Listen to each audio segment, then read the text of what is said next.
शुद्ध आवाज। घटस्थापना हा हिंदू धर्मातील एक विधी आहे। अश्विन शुद्ध प्रतिपदा या तिथीला देवीच्या घटांची स्थापना केली जाते। स्वरूप संपादन घडा किंवा कलश याच्या ठिकाणी देवीची स्थापना केली जाते आणि याचे 9 दिवस पूजन केले जाते। नवरात्र म्हटले की देवीची स्थापना करण्यात येते।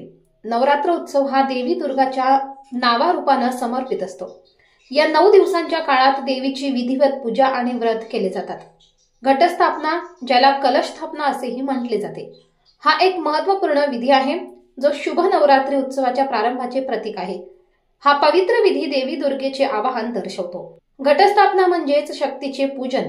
या दिवशी मातृशक्तीचे आवाहन करून तिच्या कृपेची याचना केली जाते।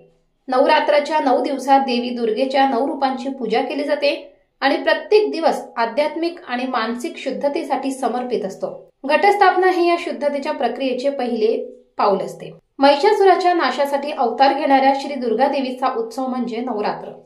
नवरात्र हे देवीचे व्रत असून महाराष्ट्रासह अनेक ठिकाणी हे व्रत कुलाचार म्हणून सुद्धा पाळले जाते। या व्रतात 9 दिवस व्रतस्थ राहून देवीची मनोभावे आराधना केली जाते। या अनुषंगाने दिनांक 22/9/2025 सोमवार रोजी नवापूर शहरातील डॉक्टर बाबासाहेब आंबेडकर चौक परिसरात प्रथम वर्षी नवरात्र उत्सव निमित्त संगम नवरात्र उत्सव गरबा मंडळाचे समस्त महिलांच्या हस्ते देवी दुर्गेचे प्रतिमा पूजन करून घटस्थापना करण्यात आली। तसेच नवरात्र उत्सव साजरा करण्यात येत आहे, म्हणून नवापूर शहरातील समस्त भाविकांनी गरबा, दांडिया, रास खेळण्यास आपण देखील सहभागी व्हावे असे डॉक्टर बाबासाहेब आंबेडकर चौक परिसर नवापूर येथील संगम नवरात्र उत्सव गरबा मंडळ तर्फे आवाहन करण्यात येत आहे। आयोजक डॉक्टर बाबासाहेब आंबेडकर चौक परिसर नवापूर। न्याय अन्याय न्यूज संपादक विजय पिजवीज नवापूर।